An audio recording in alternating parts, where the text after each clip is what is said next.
So, herzlich willkommen, Signature at Work. Wir nehmen euch ja regelmäßig mit in unsere Werkstatt, in unseren Alltag und zeigen euch, wie wir gewisse Probleme lösen oder wie wir so Fälle angehen, wie jetzt zum Beispiel der hier. Da geht es darum, Tuningzylinder montieren. Der Motor muss aber zweig sein. Wie kontrollieren wir das? Es geht ja oft darum, weil die Buben von früher sind halt nicht mehr ganz in dieser Gewichtsklasse von früher. Das geht mir ja gleich. Und dann ist klar, das Ding muss ja nicht 100 laufen. Aber sehr, sehr oft ist halt auch das Bedürfnis, dass er einfach ein bisschen mehr Kraft hat, oder? Und jetzt, wenn man natürlich so einen Motor einfach ein Stecktuning macht, einen starken Zylinder drauf, gerade bei den Automaten, das haben wir ja schon viel erklärt oder gesagt, die Automaten, Zweigang, die sind immer ein bisschen problematisch, die haben halt extrem viele Kugellager drin, lange Kurbelwellenflanken und so weiter. Darum ist das nicht so optimal, zum zu stark frisieren. Natürlich bei der Zweigang muss die Grundlage auch top sein, oder? Also das heisst, wir gehen eigentlich an und machen so ein bisschen einen Teil wie den Frühlingscheck, den man bei uns ja übrigens auch machen kann. Frühlingscheck heisst, wir nehmen uns etwa eine Stunde, anderthalb Zeit, um den Hobel einfach wirklich durchzuchecken und zu schauen, wo sind Probleme. Also sind die Radlager in Ordnung, ist der Motor so weit gut. Natürlich können wir den Motor nicht komplett teilen, aber wir kommen hier zum Beispiel an Kurbelwellen an. Wie sieht das hier vom Spiel her aus? Und schauen da drin einfach so einen Überblick verschaffen, oder? Was in der Mitte ist, das sehen wir natürlich nicht. Was wir aber auch schauen können, ist zum Beispiel die Zündung einstellen. Funktioniert der Rücktritt gut? Hat er nicht zu viel Spiel? Also den Frühlingscheck, da könnt ihr uns gerne anrufen und euren Hobel vorbeibringen. Genau eben aus dem Grund, dass er halt dann auch, wenn das Wetter wieder stimmt, dass er dann wirklich parat ist. Der Kunde hat jetzt auch den Wunsch, dass er ein bisschen mehr Leistung hat und das Ding hat halt einfach geknagelt. Oder wenn man hier auf der Zündungsseite am Polrad dreht,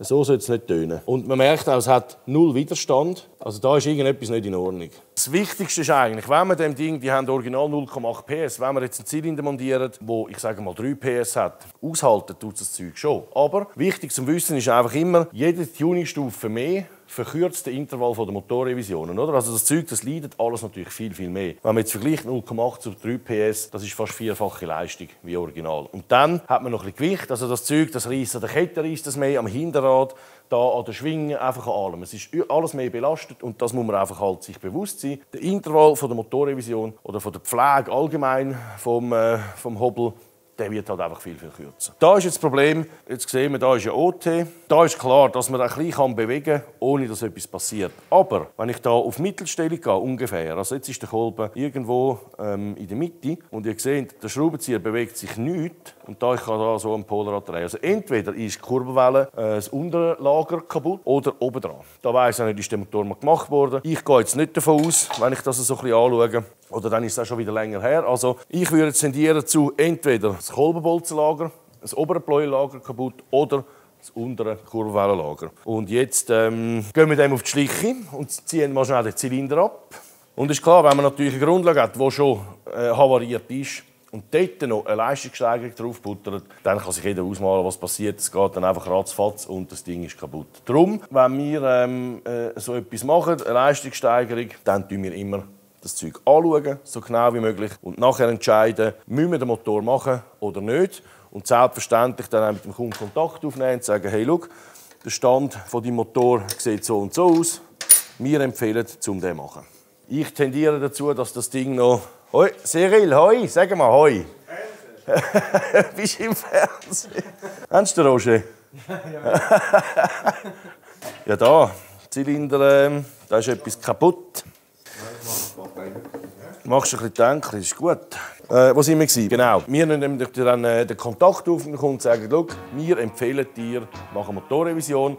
In ganz extremen Fällen sagen wir sogar, wir machen es nicht, weil wenn wir das natürlich tunen und nachher 100 km später verrupft irgendetwas, dann heisst es ja, ist gerade beim Sieg, oder? Darum, wenn es ganz extrem ist und der Kunde sagt, schrauben den Zylinder einfach drauf, dann müssen wir das teilweise halt auch ablehnen, weil wir müssen können hinter dem stehen, was wir machen. Das ist ganz, ganz wichtig. So. Ja, man sieht es schon deutlich. Das sollte definitiv nicht der Fall sein. Ganz klar so schon, aber so seitlich auf gar keinen Fall. Und ich meine, also das ist klar. Man sieht auch jetzt schon da, es ist die Originalwelle, also da ist noch nichts gemacht worden. Das ist immer noch die erste Kurbelwelle, die da drin ist.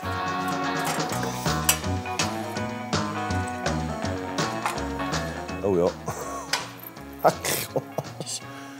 Also das ist komplett hinüber. Man sieht sogar da sehr gut, da ist sogar ein Drittel ausgebrochen von dieser Gleitbüchse. Und ich meine, das ist jedem klar, dass das so nicht funktionieren kann und dass das halt dann nagelt. Und genau das ist der Grund, wenn ich da gedreht habe, der war etwa in dieser Stelle, darum konnte ich natürlich da so bewegen, ohne dass der Kolben bewegt hat. Oder?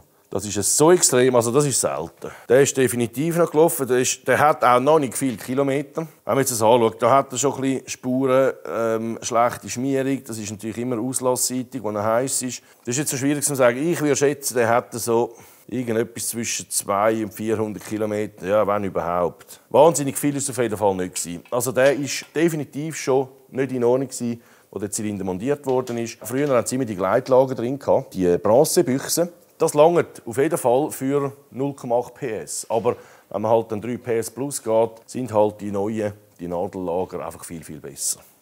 Also da sieht man es jetzt auch zum Beispiel. Da hat sie eine kleine Ecken ab. Und das ist klar natürlich, wenn da Teile abgehen von dieser Bronzebüchse, die haut es natürlich dann dort ein bisschen rum. Man sieht ja auch sehr oft, wenn es jetzt zum Beispiel einen Kolbenbolzen raushaut, dass da oben so wie so Nadelschläge hat, oder? Und da hat es ziemlich sicher so ein Stück eingenommen. Die Quetschkante war halt dann doch zu klein und dann hat es halt vom Alu, vom Deckel ein bisschen abgeschert. Ja, also das ist auf jeden Fall nicht in Ordnung. Motorrevision aufmachen, neue Kurwellen rein. Dann hat man natürlich auch wieder lange Freude. Da ist jetzt alles noch ziemlich original. Das ist schon noch wahnsinnig. Wir haben schon Töffel da gehabt, die haben 30.000, 40.000 Kilometer. Also das ist wirklich extrem. Gerade so die Sachs, das sagt man denen ja auch nach, oder? Die können 20 Jahre im Schuppen liegen, Vergaser putzen und dann läuft das Zeug. Das macht man natürlich nicht mehr, wenn man die Leistung verdoppelt oder vervierfacht oder noch mehr, ganz klar. Apropos eben die Kilometer. Wir haben schon Töffel da mit 30.000, 40.000 Kilometern, also wirklich jenseits viel. Das machen wir mit 0,8 PS. Das einfach als Beispiel, wenn man so einen 3-4 PS-Zylinder montiert, dann sage ich mal, dann hast du so zwischen 5.000 und 10.000 Kilometer hast Freude und nachher fängt es dann ein bisschen an. Ich habe einen Reisehobel, der hat ziemlich Leistung und mit Anhänger dran. Das heisst, der Anhänger mit Werkzeug und Ersatzteilen natürlich und das reißt den Hocker auf, also wirklich, er läuft wirklich gut. Dort bin ich nach etwa 2'500 Kilometern, hat das eben auch angefangen, ein bisschen Töne, habe ich den Zylinder mal abgezogen und das hat alles auch schon Spiel gehabt. Also das ist schon extrem, oder? Die Belastung ist ein Thema, die Leistung ist ein Thema und die Wartung während dem. Also ich kann es nur wieder sagen, nehmt gutes Öl. Kaufen nicht für 6 Stutz irgendeinen huren Kack, das ist wirklich einfach für nichts. Wir haben so viele Probleme, wo die Leute das falsche Öl nehmen. Einfach weil sie sagen, ja, ich zahle nicht 25 Stutz für einen Liter Öl. Macht das. Das kostet euch viel, viel mehr, wenn ihr den Motor revidieren müsst, anstatt wenn ihr einfach das gute Öl kauft. Also das ist wirklich wichtig. Das können wir einfach nur immer wieder ans Herz legen. Motorex, Castrol, Banolin, einfach all die namhaften Marken, die es halt schon lange gibt, das ist der gute Stoff. Ich sage jetzt nicht, welche nicht, einfach nicht das billige Öl, das du dann sagst, gut für 8 Franken, kommt mir etwas über. Nein. Nochmal ein wichtiges Thema, ganz klar, vor allem wenn man eine Leistungssteigerung da verbaut. Der Mofacool zeigt sehr, sehr gut. Er hat eine mäßig Linie. Kann man machen, ich empfehle es nicht. Wir wissen natürlich auch aus Erfahrung, Zündspulen, Bosch, Dugatti, es gibt nichts Besseres. Die kostet halt 80 Stutz. Man kommt auch eine für 20 über, verbauen wir nicht. Weil das ist so eine 50-50 Chance, funktioniert es nicht. Ich verstehe natürlich den Geldaspekt. Gerade wenn man jung ist, hat man keine Kohle. Man will einfach, dass es wieder läuft. Aber in so einem Fall gutes Zeug verbauen, die Lager etc., alles namhaftes Zeugs, nicht irgendeinen Piep-Scheiß, sondern gutes Zeug, Kurbelwellen, nicht immer nur über den Preis, sondern die Qualität muss im Vordergrund stehen. Man will ja nachher auch wieder Freude haben und nachher lieber 5000 Kilometer fahren und einfach Ruhe. Das macht dann auch Spass. Dann verliert man die Freude nicht an dem Ganzen. Wenn man die ganze Zeit im Schrauben ist, weil man irgendeinen Scheiß verbaut hat, dann geht die Freude flöten. Nehmt gutes Öl, verbaut gute Teile, Qualität über alles. Macht's gut, wir sehen uns bald wieder. Tschüss zusammen.